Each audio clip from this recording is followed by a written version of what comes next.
বাংলাদেশ দলের ফুটবলের কোচ নিয়ে অনেক বেশি আলোচনা হচ্ছে। আগামীকাল একটা বাফুফের মিটিং আছে, সেখানে হয়তো একটা শর্ট লিস্ট আমরা দেখতে পারি। বাংলাদেশের যে কোচ নিয়ে যে আলোচনা হচ্ছে সেখানে আসলে যে নামগুলো আসছে একটু কি আমাদেরকে আশান্বিত করছে কিনা বাংলাদেশের ফুটবলকে? ডেফিনেটলি ইন মাই কেরিয়ার যদি আপনি দেখেন, আমি যতদিন জাতীয় দলে খেলছি বা আমি যতদিন দেখছি বাংলাদেশ জাতীয় দলের ফুটবল কোচ নিয়োগের ব্যাপারে এরকমের তো আসলে কখনো টেন্ডার দিয়ে বা সিভি অ্যাপ্লিকেশনের মাধ্যমে তো আসলে কখনো আমি দেখিনি, টু বি অনেস্ট।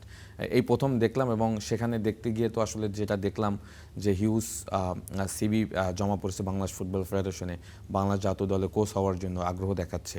তো সেই জায়গা থেকে আমি বলবো যে এটা একটা অন্যরকম ব্যাপারটা এরকম।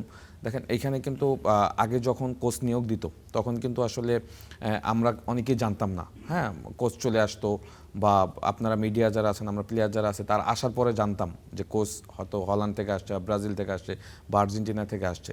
এখন যেটা হবে, এখন যে কোচ আসছে এটা কিন্তু আসলে প্রতিনিয়তই আপডেট পাচ্ছি আপনাদের মিডিয়ার মাধ্যমে, এবং ফুটবল ফেডারেশনে কিন্তু রেগুলার যে টেকনিক্যাল কমিটি রয়েছে তারা কিন্তু আপডেট দিচ্ছে যে সিবিগুলি জমা হচ্ছে সেখান থেকে কতজনকে বাছাই করা হয়েছে, কতজন শর্ট লিস্টে আসছে, গোলকিপার কোচকে আসছে, অ্যাসিস্ট্যান্ট কোচ কার হবে, সব কিছু কিন্তু একটা নির্দিষ্ট সময়ের ভিতরে কিন্তু তারা রেগুলার একটা মেসেজ দিচ্ছে। তো এটা আমি বলবো যে বি পজিটিভ, এবং এখানে কিন্তু আসলে লুকোচুরি কোনো কিছু দেখছি না, two be honest.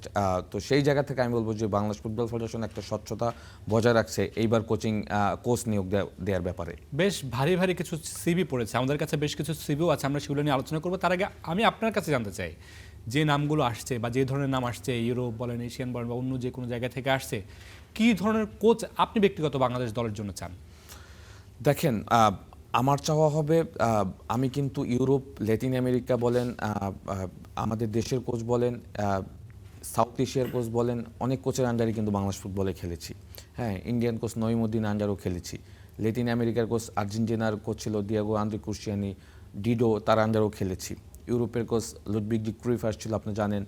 Macedonian coach ইলিয়াভস্কি আসছিল, তার আন্ডারও খেলেছি। সো ব্যাপারটা হয়েছে যে কোচ নিয়োগের ব্যাপারে আমার কাছে যদি পার্সোনালি আপনি আমার ওপিনিয়ন জানতে চান, আমি বলবো যে আমাদের দেশের যে এই মুহূর্তে যে টিমের স্ট্যান্ডার্ড রয়েছে, আমাদের দলে যে প্লেয়ার রয়েছে তাদেরকে আসলে কিভাবে কোচিং করাবে, এই দলটাকে আসলে যখন আপনি প্লেয়ারদেরকে লাইনে দাঁড়িয়ে সামনে কথা বলবেন, ওই ক্যাপাবিলিটি, ওই স্ট্রেংথ, ওই ধরনের কোচ আমাদের এখানে লাগবে। বিকজ আমাদের দলে কিন্তু এখন স্ট্রেংথ অনেক বেশি, এবং যখন আপনার লাইনে আপে হামজাদওয়ান চৌধুরীর মতো প্লেয়ার থাকবে, তো তাকে ম্যানেজ করার মতো কোচ কিন্তু আপনাকে ওই লেভেলেরই লাগবে। তো সেইখান থেকে আমি বলবো যে আমরা হয়তো অন দ্য ফিল্ড টেকনিক্যাল জিনিসগুলি আমরা বেশি আনছি, বাট কোচিংয়ের পয়েন্ট অফ ভিউ থেকে আপনাকে প্লেয়ার ম্যানেজমেন্টটাও কিন্তু আপনাকে দেখতে হবে, যেটা সবথেকে বড় কঠিন কাজ। কারণ একটা দলের 3 জন বা 30 জন যে স্কোয়াড থাকে, সেখানে সেই সব প্লেয়ারদেরকে আপনি ম্যানেজ করে দলটাকে প্রপার একটা গাইডলাইন তৈরি করা, সেইটা কিন্তু আসলে কোচের সবথেকে বড় পরীক্ষা।